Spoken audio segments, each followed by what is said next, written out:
मौजूद हैं। Swati, welcome to our show.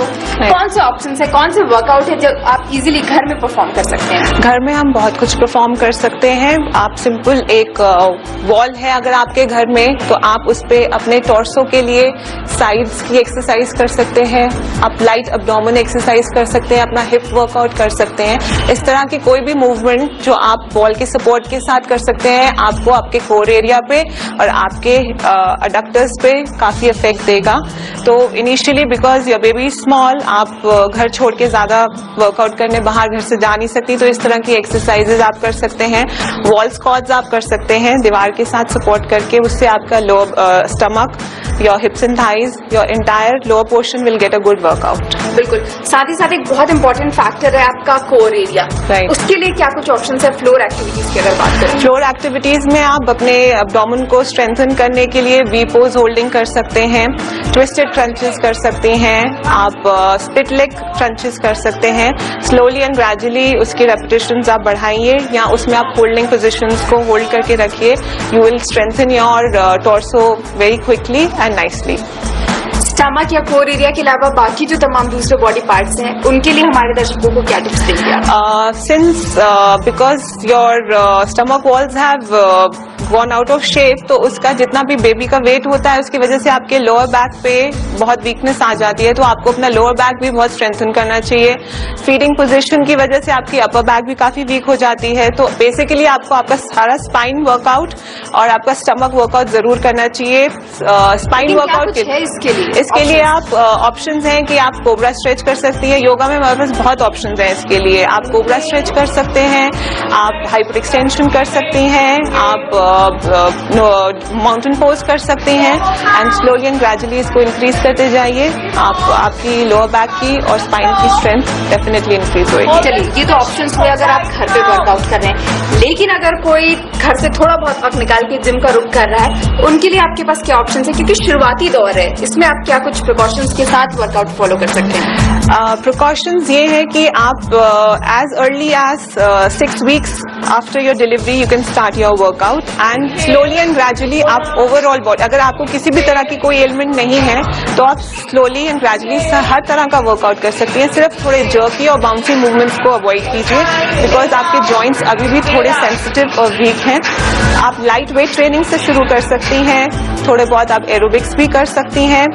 20 से 25 मिनट का वर्कआउट शुरू कीजिए एंड ग्रेजुअली स्लोली उसको 1 घंटे तक ले जाइए, जैसे जैसे आपकी बॉडी की स्ट्रेंथ बढ़ती जाती है। चलिए, और इससे फायदा वही होगा कि आप अपने पुराने शेप में वापस लौट जाएंगे। एक कोई ऐसी बात जो हमारे दर्शक वर्कआउट करें या ना करें, लेकिन फिर भी रूटीन में रोज आजमाना चाहिए? जो लोग जिम जा सकते हैं या नहीं जा सकते हैं, जो घर में ही हैं, या आप अगर 10 से 15 बार सूर्य नमस्कार करेंगे तो आपका ओवरऑल बॉडी की कंडीशनिंग होएगी। तो आप घर में कम से कम 10-15 बार सूर्य नमस्कार जरूर कीजिए, ताकि आपको एक ओवरऑल बॉडी वर्कआउट और बॉडी कंडीशनिंग जरूर मिल जाए। चलिए, हमसे बात करने के लिए बहुत बहुत शुक्रिया स्वाति। तो आपके पास ढेर सारे ऑप्शंस हैं, चाहे तो आप फ्लोर एक्टिविटी के लिए जाएं, उसमें आप योगा भी कर सकते हैं, वेट ट्रेनिंग भी कर सकते हैं। अगर आप जिम का रुख कर रहे हैं तो धीरे धीरे करके आप जितने भी प्रॉप्स या इक्विपमेंट्स हैं उनका इस्तेमाल शुरू कर सकते हैं, लेकिन ध्यान रखिए कि अच्छे ट्रेनर से पहले सलाह लें, उसके बाद ही किसी तरह का वर्कआउट परफॉर्म करें। वर्कआउट के दौरान पानी जरूर पिएं। पानी शरीर का डिटॉक्सिफिकेशन करता है और वर्कआउट से होने वाले स्ट्रेस को दूर करता है। डिलीवरी के बाद वर्कआउट करने वाले लोगों का भी मानना है कि वो खुद को ज्यादा तरोताजा और फिट महसूस करते हैं। 2 months हुए हैं डिलीवरी करे हुए, और अब अच्छा लग रहा है। जब से हमने ये शुरू किया है जिम, तो अपने आप को भी हल्का महसूस होता है, और जितना टमी बाहर आ गई थी वो शायद अंदर चली जाएगी, तो दोबारा से उसी शेप में आने की कोशिश कर रहे हैं, हो जाएगी। I think every lady should do a workout at least an hour a day, or at least 4 hours a week, because it's very important to improve your endurance level, and it has improved. I think my blood circulation has also improved, and I am able to do all the works very easily. Daily work has improved, and flexibility has increased, and stress removal के लिए exercises are must. Delivery के बाद dieting का तो सोचिए भी मत, इससे आपका वजन जरूर गिरेगा, पर हेल्दी तरीके से नहीं। इसीलिए डॉक्टर सलाह देते हैं कि आप हेल्दी डाइट लें।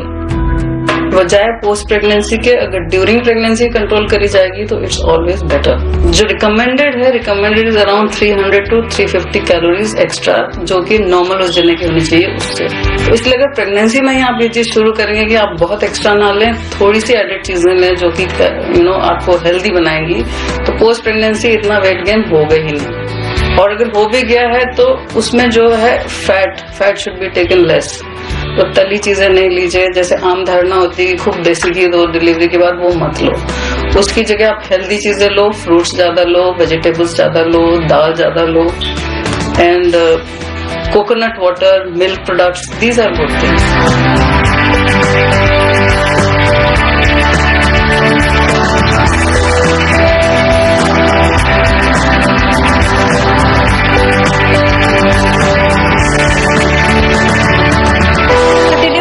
आपको किस तरह से अपना वर्कआउट करना है और वर्कआउट के साथ साथ डाइट का कितना ज्यादा महत्व है, ये सारी जानकारी हमने आपको दे दी है। ऐसे में अगर आपके घर में भी कोई नया मेहमान आया है तो मम्मी जी घबराइए मत, वर्कआउट कीजिए, डाइट फॉलो कीजिए और फिर से फिट हो जाइए। कैमरा पर्सन प्रवीर विश्वास के साथ रोशनी ठोकने, दिल्ली आज तक।